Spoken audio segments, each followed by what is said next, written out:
প্রসাদ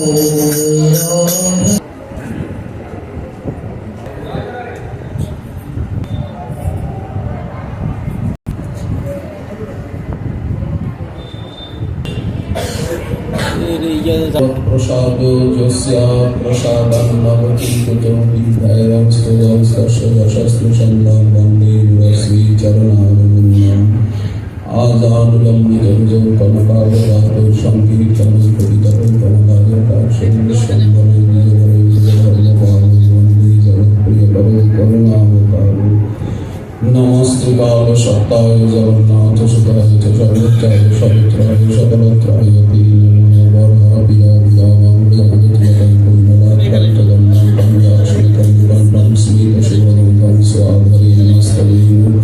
শ্যামং শান্তং ত্রিভঙ্গং নিরধিকরবসनं ভূষিতং বৈজয়ন্तं বন্দে বৃন্দাবনস্থং বিগতিশতদ্ভুজং ব্রহ্মভূষণং তপ্তকাঞ্চনগৌরং বিরামে বৃন্দাবনেশ্বরী মূকং করোতি বাচালং পঙ্গুং লঙ্ঘয়তে গিরিং যৎকৃপাত্তমহং বন্দে পরমানন্দমাধবং মঞ্চাতর্গদুর্ধষ্টকৃপাসিদ্ধোর্ঘ্যং বচকল্পনাং পাবনেভ্যো বৈষ্ণবেভ্যো হরি ভক্তি পরাজি চ হরিনাম পরায়ণা দুর্বৃত্তাবাসবৃত্তাবাদিশাং নিত্যং নমো নমো ধর্মায় মহতি নমঃ কৃষ্ণায় বিদাসে ব্রাহ্মণেভ্যো নমস্কৃত্য ধর্মাং বর্ষ সনাতনং নারায়ণং নমস্কৃত্য নরং চৈব নরোত্তমং দেবীং সরস্বতীং ব্যাসং ততো জয়রূপীরয়ি জয়রূপ সনাতন ভট্ট রঘুনাথ শ্রী ভগবান ভট্টদাস রঘুনাথী জয় শরী দুর্গমে পথিবেন্দ্র সহস্রপাদবতী সকৃপা যষ্টিদায়ী সন্তং সন্তি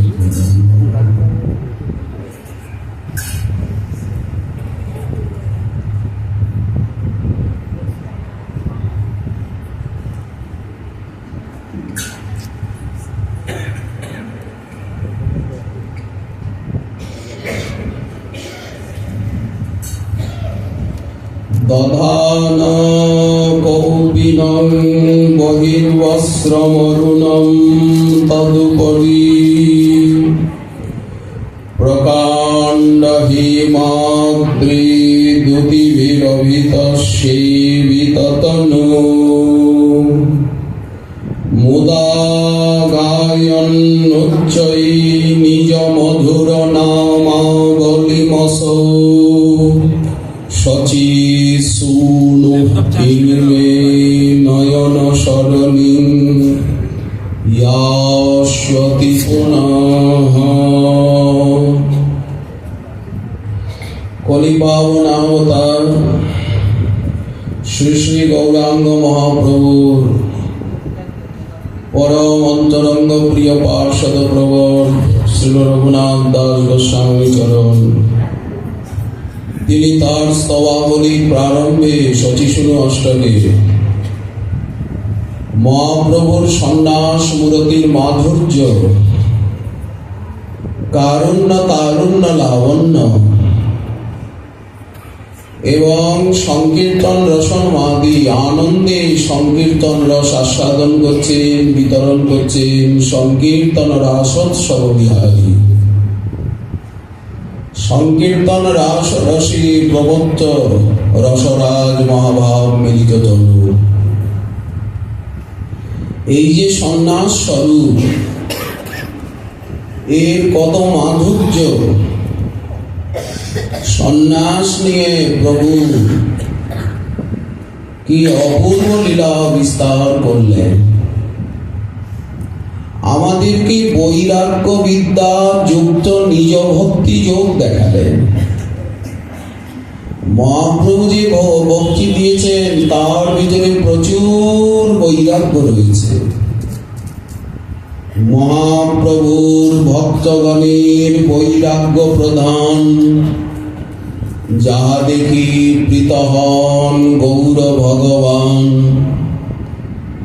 আজও যারা শুদ্ধ গৌর ভক্ত তারা ঠাট বাটে যান না। মোটা ভাত, মোটা কাপড়, সাধারণ তাদের জীবন যাপন পদ্ধতি। অসাধারণ হয়েও তারা সাধারণ, তারা দৈন্যভূষণে বিভূষিত, সদাই আপনারে অযোগ্য মানে, অভাবী মানে, হয়ে সর্বগুণে গুণী। দেখুন আমাদের রূপ রঘুনাথ, শ্রীনিবাস, নরোত্তম, শ্যামানন্দ, বিশ্বনাথ, বলদেব, সিদ্ধ অবাগনীর জীবন দেখুন, গৌর পার্ষদ চরিতাবলী দেখুন। শিবানন্দ সেন কুকুরকে পর্যন্ত ধন্যবাদ করছেন মহাপ্রভুর সামনে, বলেন এই কুকুরের কাছে আমার অপরাধ হয়ে গেছে, তাই কুকুর আগে চলে এসছে আমার জল ছেড়ে। গম্ভীরায় কুকুরটি বসে আছে প্রাঙ্গণে, মহাপ্রভু নারকেলের শ্বাস প্রসাদ আস্বাদন করছেন আর কুকুরকে ছুড়ে ছুড়ে দিচ্ছেন, কৃষ্ণ বলো, কৃষ্ণ বলো। শিবানন্দ সেন গেছেন, দেখছেন ওই কুকুর প্রভুর সামনে সাষ্টাঙ্গে দণ্ডবোধ করে ক্ষমা চাইছেন, আমার সেবক আপনাকে প্রসাদ দিতে ভুলে গেছে, আপনি আগেই নীলাচলে চলে এসেছেন, আমাদের সঙ্গ ছেড়ে আমরা আপনার সেবায় বঞ্চিত হয়েছি। মহাপ্রভু হাসছে। তাহলে ত্রিনাদ অপি সুনিচতা, সহজ সৌম্য মুগ্ধাকৃতি, বেশভূষার ভিতরে কোনো ঠাটবাট নাই, সহজ সৌম্য মুগ্ধাকৃতি, সুধা মধুর ভাষিতা। গৌর পার্ষদগণের কথা শুনেছেন কি আপনারা? এই যে পদাবলী, তাদের গ্রন্থই তো তাদের কথা, গ্রন্থ সঙ্গেই তো তাদের কথা শোনা যায়। গৌরাঙ্গের মুখের বাণী যেন অমৃতের তরঙ্গিনী, পিলে মন করে পিব পিব। আপনারা রঘুনাথের মুখের কথা শুনেছেন কি? বলেন তার গ্রন্থই তো তার মুখের কথা, গ্রন্থ শুনলেই তো তার কথা শোনা যায়। এই সহজ সৌম্য মুগ্ধাকৃতি, সুধা মধুর ভাষিতা, বিষয় গন্ধ থুৎকৃতি। এই যে আমিষের গন্ধ, যারা প্রসাদ ভোজী তারা আমিষের গন্ধটা পর্যন্ত সহ্য করতে পারে না। যে বাড়িতে আমিষ ব্যবহার হয় সে বাড়িতে যদি তারা প্রবেশ করেন সঙ্গে সঙ্গে বলে দেবেন যে আরে না, এ বাড়িতে থাকবো না, এ বাড়িতে ঢুকবো না।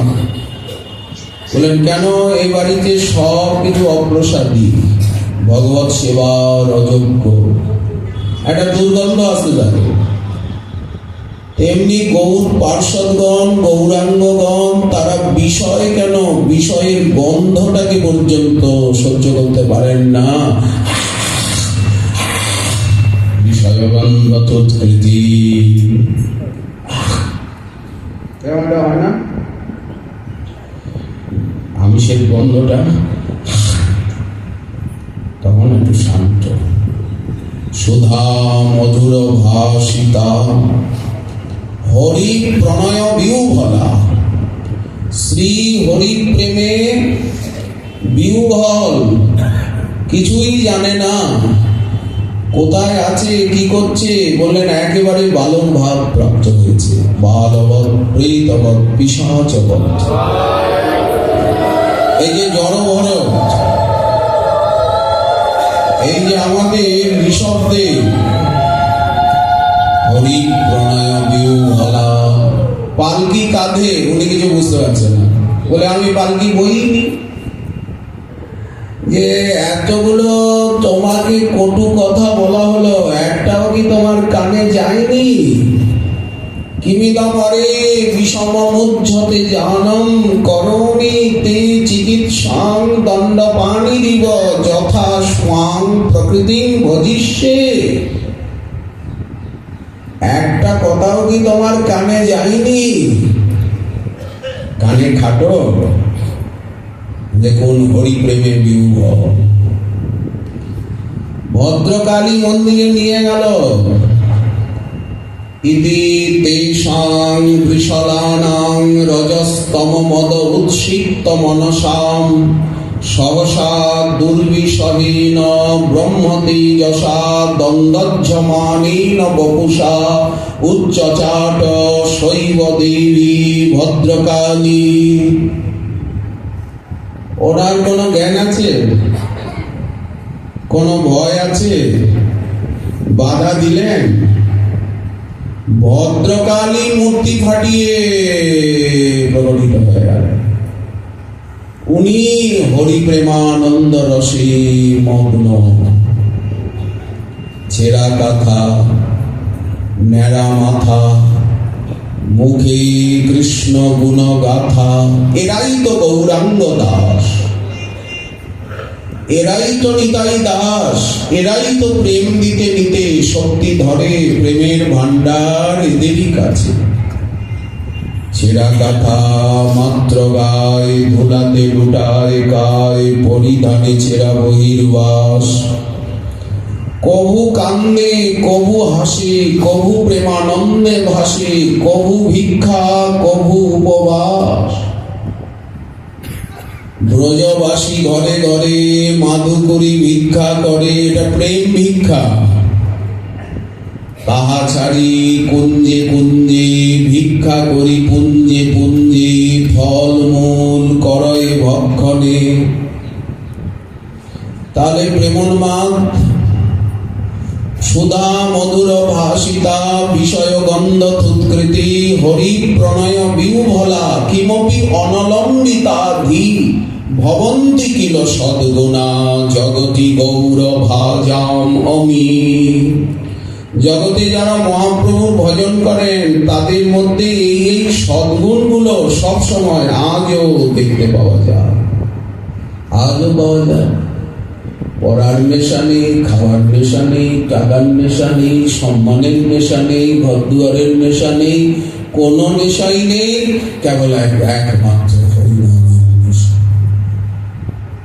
চিন্তনের নেশা, গ্রন্থের নেশা, ত্যাগ দৈন্যের নেশা। এই নেশা যাকে ধরেছে, যেটিকে ধরলে এই নেশা, তবে তো অনর্থ নিবৃত্তি হবে। নিষ্ঠা, রুচি, আসক্তি ভাব প্রেমের দিকে এগিয়ে যাবেন, এই জন্মেই এগোবেন। এইটা মহাপ্রভু দেখাচ্ছেন সন্ন্যাসীর দ্বারা। বৈরাগ্য বিদ্যা, নিজ ভক্তি যোগ। বিদ্যা বলতে এখানে সাধ্য সাধন তত্ত্ব, সম্বন্ধ অভিধেয় প্রয়োজন তত্ত্ব জ্ঞান, ভাগবত আদি ভক্তি শাস্ত্রের জ্ঞানকে এখানে বিদ্যা বলা হয়েছে। বিদ্যা বলতে ভক্তি, ভক্তি বিদ্যা মধুর জীবন। তো এখন এখানে শ্লোকে ভক্তি শব্দ আলাদা রয়েছে, এই জন্য এখানে বিদ্যা বলতে ভক্তি শাস্ত্র জ্ঞান। দেখুন কি অপার জ্ঞান, অনুভূতি মহাপ্রভু সেটা দেখাচ্ছে। রাধা কিঙ্করী ভাবে সকলকে মুক্ত করবেন। মুরারি গুপ্ত হনুমানের অবতার, তাকেও রাধা কিঙ্করী ভাব দিয়েছেন। প্রিয়াজি এখনো ঘুমিয়ে আছেন, মনে হচ্ছে যেন মুখখানা একটা ফুটন্ত কুসুমের মতো। এইখানেই তো কাল কথা শেষ হয়েছিল। প্রাণনাথের স্পর্শ সুখে তখনও প্রিয়াজির মুখখানা, বিষ্ণুপ্রিয়ার মুখখানা ঘর্মাক্ত, বিন্দু বিন্দু শীত। মনে হচ্ছে যেন একটা সোনার আয়নায় মুক্তা বিন্দু বসানো। ওগো তার ভাঙায়না ঘুম, শিথিল কবরী চুল, আখি দুটি ঢুলু ঢুল, বদনে অমিয়া রাশি, অধরে ঘুমন্ত হাসি। চেয়ে দেখো মুখখানি যেন ফুটন্ত কুসুম। ওগো তার ভাঙায়না ঘুম। গৌর ঘরণী, গৌর বল্লভা, গৌর বক্ষ বিলাসিনী, নবদ্বীপ জননী, তার শ্রীমুখের শোভা।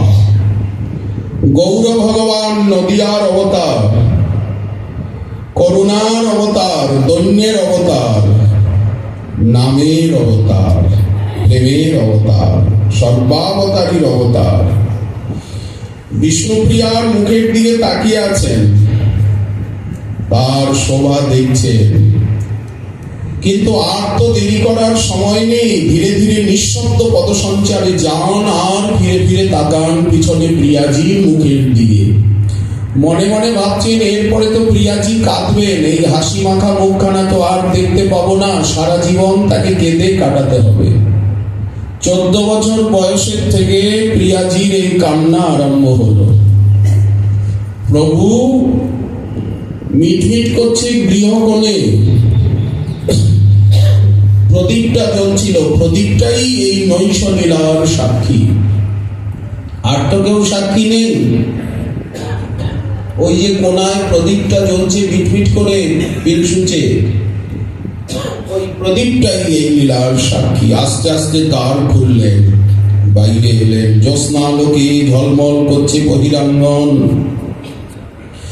বাইরে এসে প্রভু দাঁড়িয়েছেন অঙ্গনে, বহুমূল্য পট্টবস্ত্র পরে আছেন। তাড়াতাড়ি সেই রাত্রিবাসটাকে ত্যাগ করে সাধারণ একটা কাপড় পরলেন। অসাধারণ আজ কেন সাধারণ কাপড় পরলেন না, এখন উনি যে রাস্তায় যাচ্ছেন সেই রাস্তায় ওনাকে একেবারে সাধারণাতি সাধারণ হয়ে চলতে হবে। এটা ত্যাগের রাস্তা, এখানে কাপড় চোপড় মানাবে না। বাইরে এসে প্রভু দাঁড়ায় অঙ্গনে, যথাবিধি রাত্রিবাস করেন বর্জনে। বিষ্ণু মন্দির, দামোদর শালগ্রাম আছে, গোপাল আছে। বিষ্ণু মন্দিরের দ্বার দেশে গিয়ে প্রভু গৃহদেবতাকে সামনের হাতে রেখে, আর মন্দিরে তো ঠাকুর শয়নে আছেন। এখন তো ভোর রাত্রি, শীতের রাত্রি, মাঘ মাস। প্রভু হাত তালি দিয়ে, রাত্রিবেলা যদি ঠাকুর শয়নে, এবার ঠাকুরকে প্রণাম করতে হয়, কোনো কেউ যাচ্ছেন, তখন ঠাকুর জাগাবার সময় হয়নি, তখন হাত তালি দিয়ে আর প্রণাম করলে ঠাকুরকে। দেখুন আদর্শ। ঠাকুর শয়নে আছেন, শয়ন অবস্থায় প্রণাম করতে নেই, তালি দিয়ে প্রণাম জাগালেন, গৃহদেবতাকে প্রণাম করলেন। সচিমা ঘুমোচ্ছে নগরে, কারণ আজকে দিনের বেলা বহু লোক প্রসাদ পেয়েছেন। পরিশ্রান্ত, শত হলেও তো বয়স হয়েছে, ৬৭ বছরের বৃদ্ধা। তারপরে বড় ছেলে সন্ন্যাস নিয়ে অকালে চলে গেছে, কর্তাও চলে গেলেন অকালে। গৃহে অভাব অভিযোগ লেগেই আছে। তবে ছেলে এবার বড় ঘরের জামাই হয়েছে, সনাতন রাজপল্লীতে। বিষ্ণুপ্রিয়া ঘরে আসা একটু অভাব অভিযোগ কমেছে। বিষ্ণুপ্রিয়া তো বিষ্ণুপ্রিয়াই, তো একটা অভাব অভিযোগের চিন্তাও তো আছে। এখন মহাপ্রভু মায়ের শয়ন ঘরের দ্বারে গিয়ে মাকে প্রণাম করলেন। মা, আমি তোমার অকৃতি সন্তান, আমার দ্বারা তোমার সেবা হলো না, তুমি আমাকে বিদায় দাও। এই বলে প্রভু অঙ্গনে এসে দাঁড়ালেন।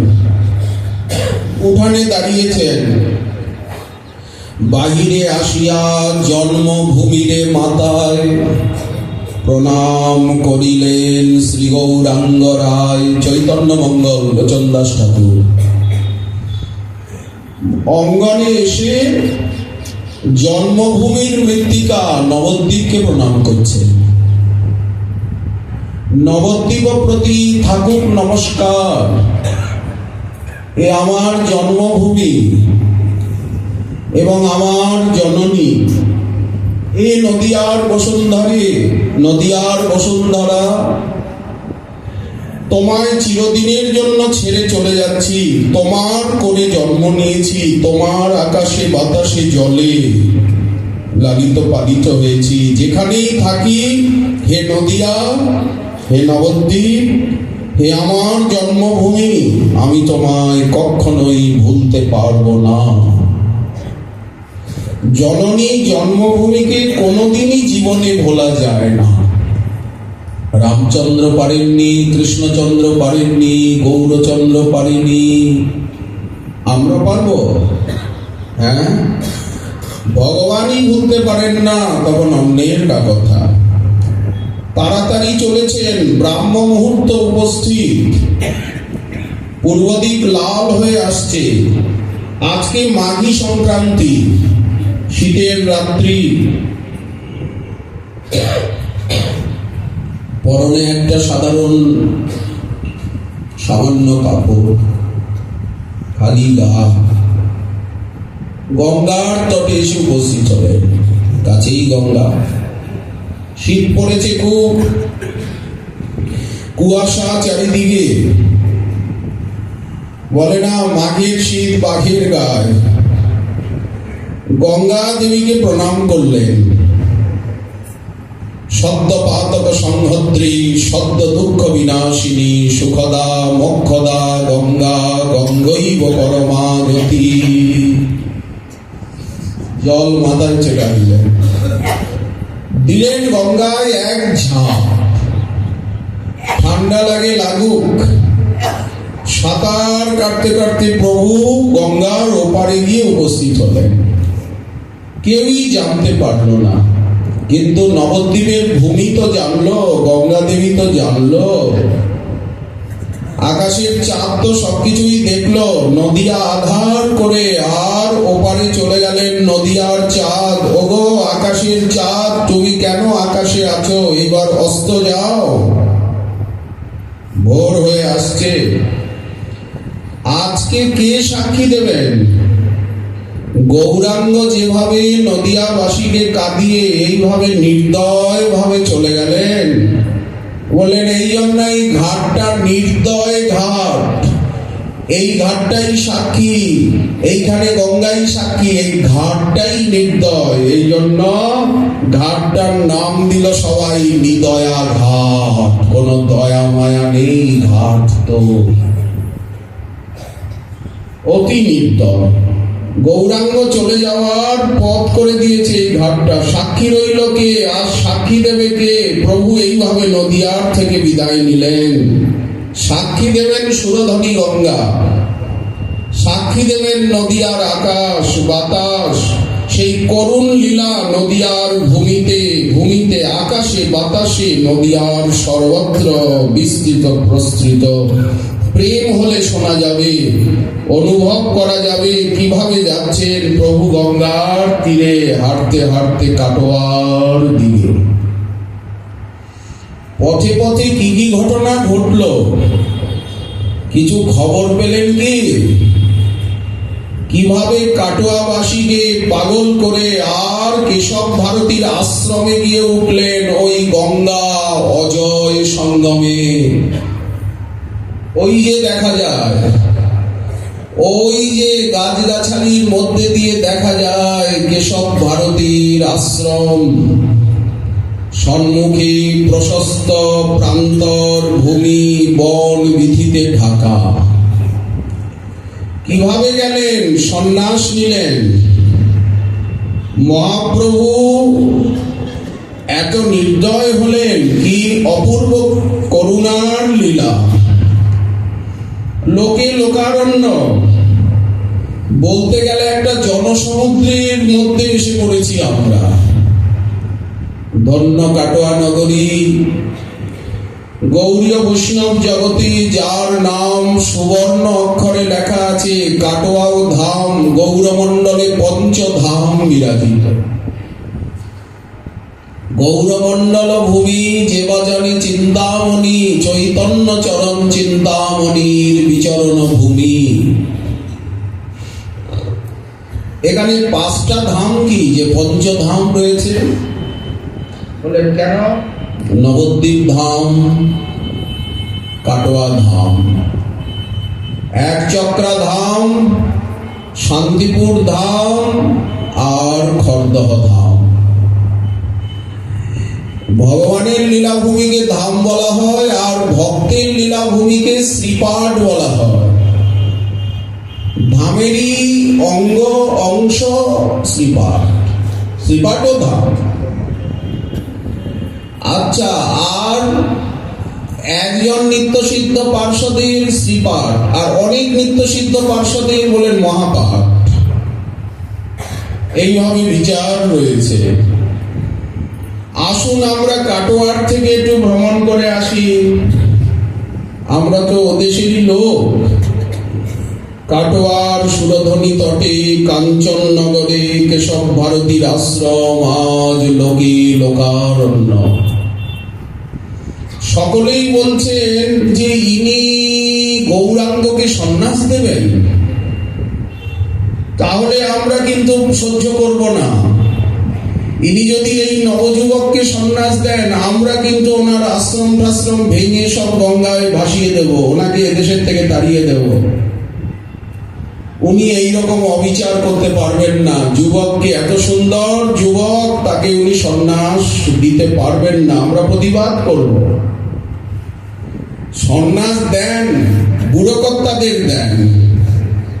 একটা নবযুবক 24 বছর বয়স, নতুন বিয়ে হয়েছে, তাকে সন্ন্যাস দিয়ে দেবেন? জনসমুদ্রের জোয়ারে উত্তাল কেশব ভারতীর আশ্রম প্রাঙ্গণ, গঙ্গার পার, অজয়ের পার, যে পঙ্গু, যে অন্ধ, সেও ছুটে গেছে। এমনকি গর্ভবতী নারী, তিনিও গৃহে নেই। কুলবধূ পতিব্রতা সকলেই গঙ্গা স্নানের ছলে আজ গঙ্গার ঘাটে। গঙ্গার উপরেই তো আশ্রম। সবার মুখে এক কথা, এর জননী প্রাণে বাঁচবে না। এর ঘরণীর কি হবে? কোন দেশে এর জন্ম? আগা, এর জন্ম কোন দেশে, কোন বংশে, এর নাম কি? সকলে ক্রন্দন করছে। কে উত্তর দেবে? প্রভু ভাসছেন নয়ন জলে। ঠিক মনে হচ্ছে রাধারানীকে হারিয়ে যেভাবে বৃন্দাবনে যমুনার তটে তটে কাঁদছেন কৃষ্ণ, অথবা রাধারানী অন্বেষণ করছেন কৃষ্ণের। আজ স্বয়ং সেই রাসবিহারী শ্রীহরি রাধাভাবে বিভাবিত হয়ে প্রাণনাথকে অন্বেষণ করছেন। চ্যুত প্রিয়াল পনশাসন কৌবিদার জম্বর্ক বিল্ল বকুলাম্র কদম্ব নিপা যেন্নে পরার্থ ভবকা যমনৌপকুলা সংসন্ত কৃষ্ণ পদবীং রহিতাত্মনাং নঃ। রাধা ভাবে বিভাবিত, কোন দিকে দৃষ্টি নেই। সকলে মর্মে মর্মে অনুভব করছেন যে ইনি নন্দনন্দনই হবে। ঠিক মাথুর বিরহে বৃষভানুনন্দিনী যেমন বলছিলেন সখীগণকে, বধূর লাগিয়া যোগিনী হইব। যখন শ্রীকৃষ্ণ মথুরায় চলে গেলেন, আর আসছেন না, তখন রাধারানী বললেন, আমি যোগিনী হব। এই রূপে তো আমি ঘুরতে পারবো না, আমি রাজনন্দিনী, আমি গৃহবধূ। যোগিনী সাজলে তো আর কোনো বাধা বিঘ্ন নেই। যোগিনী হইব বধূর লাগিয়া, আমি কুণ্ডল পরিব কানে। সেই আকাঙ্ক্ষা ব্রজলীলায় রাধারানীর পূর্ণ হয়নি। রাধারানী যোগিনী সাজতে পারেননি, মাথাও মোড়াতে পারেননি। আমি মাথা মোড়াবো, আমি গৈরিক বাস করবো, যোগিনী হব, দেশে দেশে ঘুরবো, বধূকে খুঁজবো, যেখানে পাবো বেঁধে আনবো। কেউ যদি বাধা দেয়, নারীবধ পাপ দিব তারে, তার সামনে মরবো, নারী হত্যার পাপ দেব। যাব দেশে দেশে বধুর উদ্দেশ্যে, শুধাইব জনে জনে। এইভাবেই তো প্রভুর সন্ন্যাস। চন্দ্রশেখর আচার্য, প্রভুর মেসমশাই, বুকে পাষাণ বেঁধেছেন আজ। প্রভুর আজ্ঞা যে তাকে অভিভাবক হয়ে সন্ন্যাসীর সব ব্যবস্থা করতে হবে, সমস্ত সামগ্রী। সন্ন্যাস নিতে তো অনেক কিছু লাগে। তিনি বুক বক্ষে করাঘাত করে রোদন করছেন, হা বিধাত, আমার কপালে এই সেবা ছিল।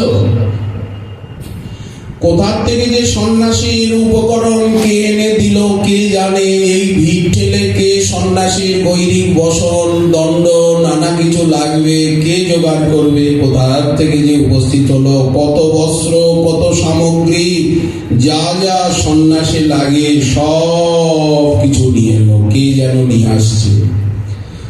শাস্ত্রে শাস্ত্রে যেমন সন্ন্যাস নেওয়ার বিধি আছে, সেই বিধিগুলো নিখুঁত ভাবে পালন করে আজ সন্ন্যাস নিতে প্রস্তুত গৌর ভগবান। কদলীখণ্ড মণ্ডিত বেদী, কলা গাছ রোপণ করে বেদী করা হয়েছে, চারিদিকে আম্রপল্লব শোভা পাচ্ছে, নানা মাঙ্গলিক দ্রব্য উপস্থিত। আকাশ হতে দেবদেবীগণ বিস্ময় চকিত নেত্রে অখিল ব্রহ্মাণ্ড নায়ক মহাবতারীর সন্ন্যাস লীলা, রাধা রাধা রমণের সন্ন্যাস লীলা তারা লক্ষ্য করছে। ভগবান যে কোন অবতারে এই প্রকার আনুষ্ঠানিক ভাবে সন্ন্যাস নেননি, রাম অবতারেও নয়, কৃষ্ণ অবতারেও নয়, পৃথু অবতারেও নয়, কোন অবতারেই নয়। এই জন্যই তো বলা হচ্ছে যে আজ সন্ন্যাস আশ্রম পবিত্র হয়ে গেল। যেমন বিপ্রকুলে জন্ম নিয়ে মহাপ্রভু বিপ্রকুলকে ধন্য করলেন, নদিয়ায় জন্ম নিয়ে গৌর মণ্ডপকে ধন্য করলেন, বাঙালি জাতিকে ধন্য করলেন, বাংলা ভাষাকে ধন্য করলেন, বাংলার আচার ব্যবহারকে ধন্য করলেন, এমনকি খাদ্যখানাকে পর্যন্ত ধন্য করলেন। কে আদর করত শাক, সচিমা 10 রকম শাক বানাচ্ছেন, শুক্তা, কত রকম শুক্তা, এই যে লাফড়া, এই যে কচুর শাক, এই যে ডাটা চচ্চড়ি, এগুলোকে মহাপ্রভু ধন্য করলেন কিনা? বাতুয়া শাক, হেলেঞ্চা শাক, কত রকম শাক, এই যে ঘ্যাটটাকে পর্যন্ত ধন্য করলেন প্রভু। এই যে গর্ভমোচা, এই যে থোর, এই যে লাউ পাতা, এই যে কচু পাতা, সব ধন্য হয়ে গেল। আজ প্রভু অঙ্গীকার করলেন, শাক শুক্তা ভাজি পর্যন্ত ধন্য হয়ে গেল না? বাংলা ভাষাটা ধন্য হয়ে গেল, বাংলা ধন্য হয়ে গেল। এখন কেউ বাংলা বাংলা বলে না, বাংলা বললে আমরা বলি হ্যাঁ বাংলা বলতে আছে। শ্রী গৌর মন্ডল ভূমি, শ্রীকে বাদ দিলে কেন? যেবা জানে চিন্তামণি, তার হয় ব্রজভূমে বাস। একজন বললো কি রাধাকুণ্ড রাধাকুণ্ড, একজন বৃদ্ধ বৈষ্ণব দাবর দিয়ে বলেন রাধাকুণ্ড বলতে নেই, শ্রী রাধাকুণ্ড বলবে, শ্রীধাম রাধাকুণ্ড বলবে। একজন বলছে নবদ্বীপ নবদ্বীপ, বলে এরকম বলতে নেই, শ্রীধাম নবদ্বীপ, শ্রীধাম নীলাচল, শ্রীপাঠ খড়দহ, এইভাবে শ্রীপাঠ শ্রীখণ্ড, এইভাবে কথা বলতে হয়। একজন জিজ্ঞাসা করছে কি তোমার গুরুদেবের নাম কি? বলে অমুক দাস, বলে অমুক দাস, বলে এইভাবে বলছে। দেখবা হরিভক্তি বিলাসে লেখা আছে সনাতন গোসাইপাদ কিভাবে গুরুদেবের নাম বলতে বলছে, অমুক অষ্টোত্তর শত অমুক বিষ্ণুপাদ অমুক, এইভাবে শ্রদ্ধার সঙ্গে তো বলবেন অমুক বাবাজি মহারাজ, না বললেন অমুক প্রভুপাদ, এইভাবে তো বলবেন, নাকি অমুক দাস? অপরাধ হয়ে গেল। সাধু সঙ্গের দরকার আছে, না হলে হবে না। কেশব ভারতীর আশ্রমের আশেপাশে আরো কিছু সন্ন্যাসী ছিলেন, তারা এই যজ্ঞে ঋত্বিক হিসাবে উপস্থিত হলেন, ব্রহ্মানন্দ ভারতী আদি। এখন পিতৃপুরুষের উদ্দেশ্যে তর্পণ করতে হবে, নিজেই নিজের শ্রাদ্ধ করতে হবে, নিজেই নিজের পিণ্ডি চটকাতে হবে নিয়ম অনুযায়ী। যেমন বিবাহ যজ্ঞোপবীতের পূর্বে একটা শ্রাদ্ধ কর্ম হয়, একে বলে নান্দিমুখ শ্রাদ্ধ। মাঙ্গলিক পিতৃপুরুষের পূজা করা হয়, পিতৃদেবার্চনং তথা। পূর্বপুরুষকে জলদান করতে হয়, তাদের অনুমতি নিতে হয়। নিজের শ্রাদ্ধ নিজে করে বিরজা হোম করে আমার আর শ্রাদ্ধ শান্তি কাউকে করতে হবে না, আমার যেন কেউ শ্রাদ্ধ না করে। ত্যাগীদের শ্রাদ্ধ নাই, ত্যাগীদের কোনো অশৌচ নাই, শ্রাদ্ধ নাই। আমাদের এখানে ঘুটে দিয়ে ভালো করে শ্যাক দিয়ে আসা হলো, ঘুটের মধ্যে দিয়ে দাউ দাউ করে আগুন জ্বলে উঠলো, আর আমরা এসে স্নান করে সঙ্গে সঙ্গে প্যারা দিয়ে দিলাম। তারপরে গরম গরম ঘিয়ের একেবারে মালপোয়া, ক্ষীর চলে না, পরমান্ন চলবে না, ওটা অন্যের। এইবার লাবড়ি ক্ষীর ব্যাস, হরিদাস চলে গেল প্রাণে বাঁচাও হাট। এখন যেন জগন্নাথ মিশ্র সেই সময়ে আকাশে জগন্নাথ মিশ্রের মুখচ্ছবি ফুটে উঠল। মহাপ্রভু দেখতে পাচ্ছেন আকাশে পিতৃদেব। যখন রামচন্দ্র শ্রাদ্ধ করছিলেন চিত্রকূটে, তখন আকাশে মহারাজ দশরথ ফুটে বেরিয়েছে। একেবারে মেঘের মধ্যে থেকে দশরথ মহারাজকে দেখা যাচ্ছে। যখন গয়াতে ফল্গু তীর্থে রামগয়ার যখন সীতা দেবী বালুর পিণ্ড দিচ্ছিলেন, দশরথ মহারাজ হঠাৎ প্রকট হয়ে গেলেন। হাত বাড়িয়ে বলেন, পুত্রী দাও দাও দাও দাও, আমাকে বালুর পিণ্ড দাও, এখন খুব শুভ সময়। বলেন, কর্তা তো গেছে, আর্যপুত্র তো বাজারে গেছে, পিণ্ড দান করতে যা যা কিছু লাগে ওগুলো আনতে গেছে, দেবরজিও গেছে। মহারাজ দশরথ বললেন, পুত্রী তুমি তো আমার কন্যা, পুত্রবধূ, এই সময়টা খুব শুভ মুহূর্ত। তারপরে গয়াতে যদি জবের পিণ্ড আদি না মেলে, ফলগুর বালু দিয়েও পিণ্ড দেওয়া যায়, তাও পুত্রী আমার পিণ্ড। সীতা দেবী দিয়ে দিলেন। তো জগন্নাথ মিশ্র মহাশয় যেন গগনে প্রকাশিত হয়ে আশীর্বাদ করছেন নিমাই চাঁদকে, খুব ভালো নিমাই, খুব ভালো, আমাদেরকে উদ্ধার করো। সাদরে গ্রহণ করলেন তিনি তিলক আদি। মণ্ডপের চারিদিকে বসে আর অগ্নিতে আহুতি দিচ্ছেন সন্ন্যাসী সমাজ। একটা হবন হয়, চারিদিকে বেদ মন্ত্র উচ্চারণ হচ্ছে, অপূর্ব হোম সৌরভে ঘৃত সৌরভে দিগন্ত আমোদিত। সন্ন্যাসের এক একটি হবন, যজ্ঞ, বৈদিক বিধি সবকিছু সম্পন্ন করলেন প্রভু। বৈদিক বিধিতে যে সন্ন্যাস, সেটা এই প্রক্রিয়াতেই নিতে হয়। বেশ, সকল বৈষ্ণব গণের হিয়া হইল কাঠ। দর্শনার্থী এবং ভক্ত যারা, তাদের বুকটা যেন কিরকম হিমশীতল হয়ে গেল, কাঠ হয়ে গেছে বুকটা। কেন? মুন্ডলের কালে সবে মুখে বস্ত্র ঝাপ। কেশব ভারতী বললেন, নিমাই যজ্ঞ তো হলো, এখন মুন্ডন করতে হবে। বৈষ্ণবগণের হিয়া কাঁপতে লাগলো। মুন্ডনটা আবার কি? এই দৃশ্য তো আমরা দেখতে পারবো না। সবাই বসনে নয়ন আচ্ছাদিত করলেন। কমলা লালিত কেশ, ত্রৈলক্য সুন্দরীর কেশকলাপ। এতদিন সুগন্ধি তৈলে মল্লিকা জাতি জুতি মালতী কুসুমে সাজাতেন ভক্তগণ, সেই কুঞ্চিত চাচর কেশদামকে মণ্ডিত করতে বলছে এই নিষ্ঠুর ভারতী গোসাই, নিষ্ঠুর ভারতী গোসাই। কাটোয়াবাসী ক্রোধে অন্ধ হয়ে গেছে। ভারতী গোসাইকে তাড়াতে হবে এখানের থেকে, আশ্রম ভেঙে গঙ্গা অজয় জলে ফেলে দিতে হবে। কে সৃষ্টি করলো এই সন্ন্যাস আশ্রমে? কেশব ভারতীকে এখান থেকে যদি আমরা না হটাই, এই এক যুবককে না, কত যুবককে সন্ন্যাসী বানিয়ে আর ইনি সংসারে আগুন দেবেন। সকলেই গালি দিচ্ছে কেশব ভারতীকে, সন্ন্যাস আশ্রমকে। যে কেশের শোভা একদিন জগৎকে মোহিত করেছিল, যে কেশের শোভা দেখে সবাই পাগলিনী হতেন, সেই কেশ মুন্ডন, হেন কেশ মুন্ডন করিতে চাহে বহু, কামদয় সকল লোক না তুলহে মুহু, মানে মুখ তুলছেন না। এখন পায়ে পড়ি প্রভু, এই সন্ন্যাস নাও, কিন্তু কেশটা মুন্ডন করো না। কেশ না মুন্ডন করলে তো সন্ন্যাস নেওয়া যাবে না। অনেকে দেখবেন দাড়িটা কামায়, চুলটা রেখে দেয়।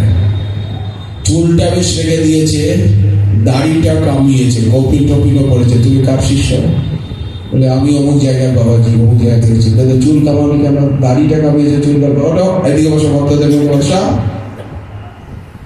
নিতাই চাঁদ তিনি নীরবে, এর মধ্যে নিতাই চাঁদ দৌড়াতে দৌড়াতে এসে গেছেন ঊর্ধ্বশ্বাসে। কারণ উনি তো জানেন প্রভু তো 6 মাস আগের থেকেই সকলকে বলে রেখেছেন।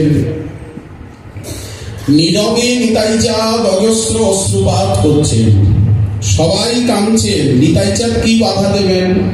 উনি একটু নরম প্রকৃতির, কোমল হৃদয়।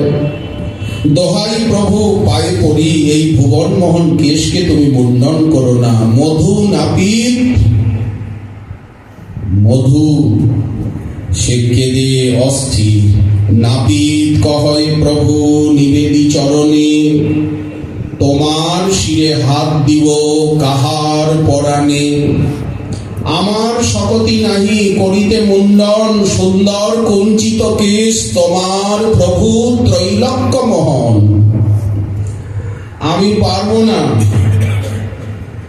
মধু বলল, যাই বলুন প্রভু, আমি কামাবো না। তুই কামাবি না? মধু নাপিত বলছে, প্রভু এই হাতে যদি তোমার মুন্ডন করি, এই হাত আর কোনোদিন কারো পায়ে দেব না।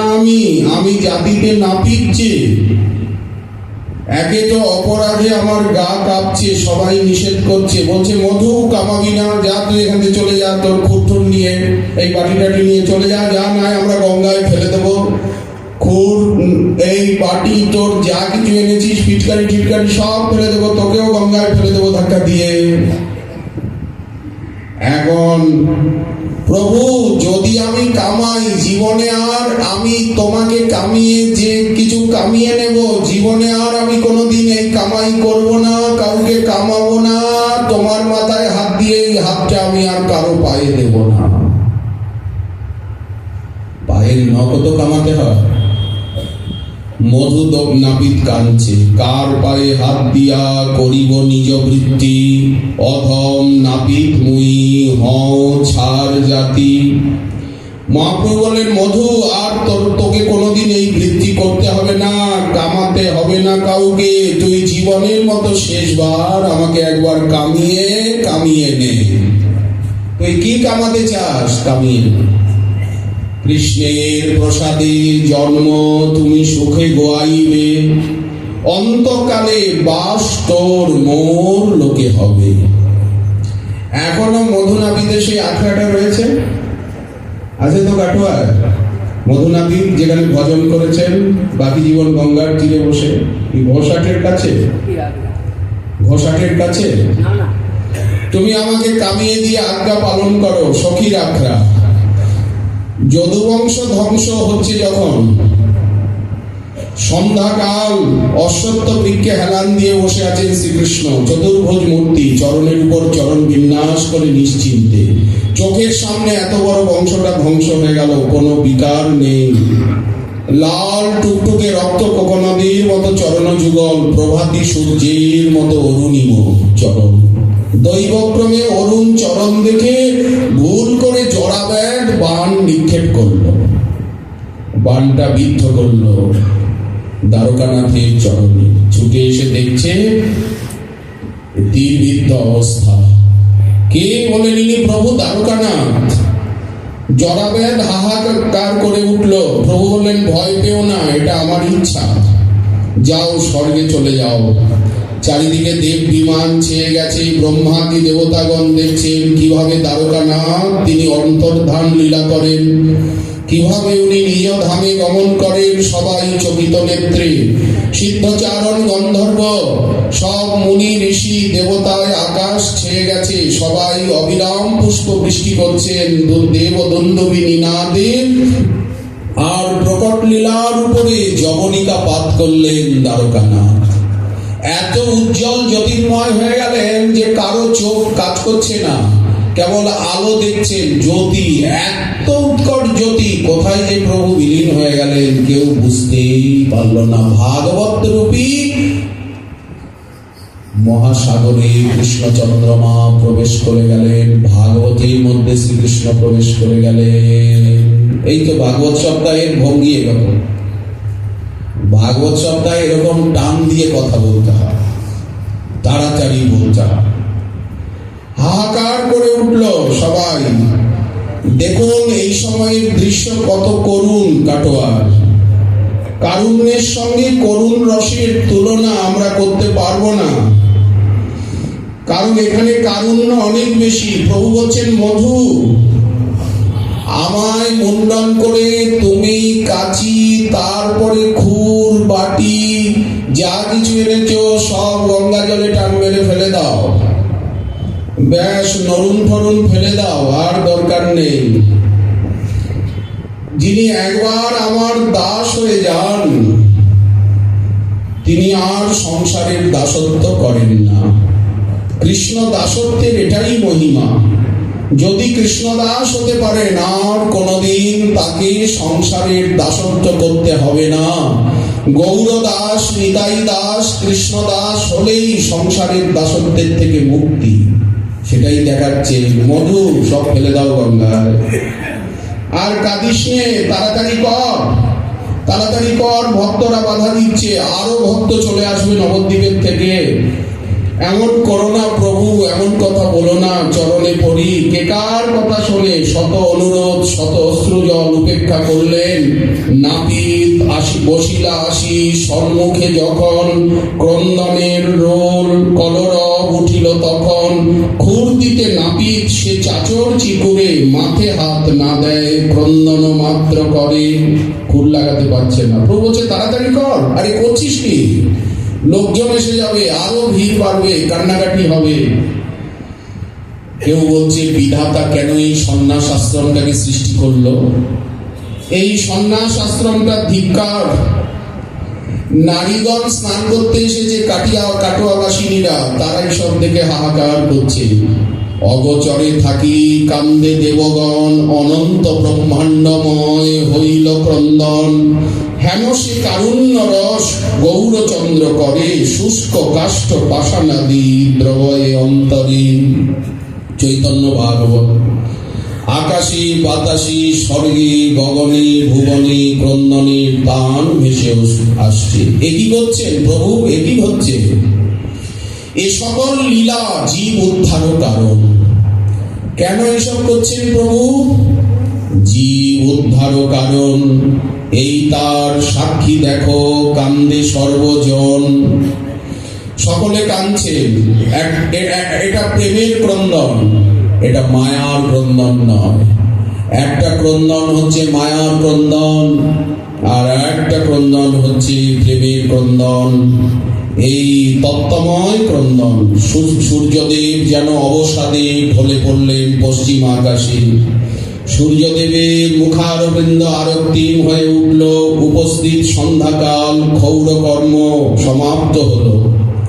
ছুটতে ছুটতে এসছেন জগাই মাধাই। গঙ্গার পার ধরে এই সংবাদ শুনে ছুটতে ছুটতে ছুটতে জগাই মাধাই এসেছেন। কোথায় যে শুনেছেন কে জানে। এখন যেটি মাধাই তলা, ঘোষহাট মাধাই তলা। চারিদিকে কেবল নির্ঘোষ। ঘোষ বলতে শব্দ, হাহাকার, লোকে চিৎকার করছে। ঘোষহাট, আকাইহাট, দাইহাট, সব হাট দিয়ে দিয়ে মূর্ছিত হয়ে পড়লেন মাধাই তলায় এসে। ওইখানে পড়ে থেকে কেঁদে কেঁদে মাধাই শেষে দেহত্যাগ করলেন। মাধাই প্রাপ্তি হয়ে গেলেন।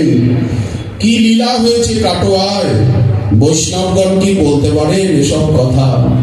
গঙ্গা স্নান করে মুন্ডিত মস্তক নবীন যুবক নিমাই পণ্ডিত স্নান করতে করতে কত নয়নাশ্রু নিপতিত হলো গঙ্গা বক্ষে। সেই শিশির ধৌত সদ্য স্নাত স্বর্ণ কমলের মতো উজ্জ্বল অঙ্গকান্তি গৈরিক বসন এনে ধরলেন।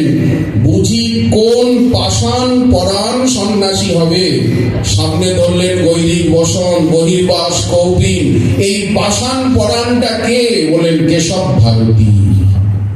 কেশব ভারতী পরিয়ে দিলেন। সেই ধুতি পরিত্যাগ করে অরুণ বস্ত্র বহির্বাস সঙ্গে ধারণ করলেন। অরুণ বস্ত্রটাকে সবাই জানে জ্ঞানের প্রতীক, কিন্তু মহাপ্রভুর এই অরুণ বসন এটা কৃষ্ণ অনুরাগের প্রতীক, এটা প্রেমের প্রতীক। কৃষ্ণ অনুরাগ যেন অরুণ বসন রূপে অঙ্গে ফুটে আর সুসজ্জিত করল অঙ্গকে। ফুটে বেরোল হৃদয়ের কৃষ্ণানুরাগ। শ্রীমন মহাপ্রভুর কৃপা হলে আগামীকাল আবার রইলে বিষয় আস্বাদনের আকাঙ্ক্ষা। আজকে আমাদের ভাগবতী কথা এইখানেই দেওয়া হলো।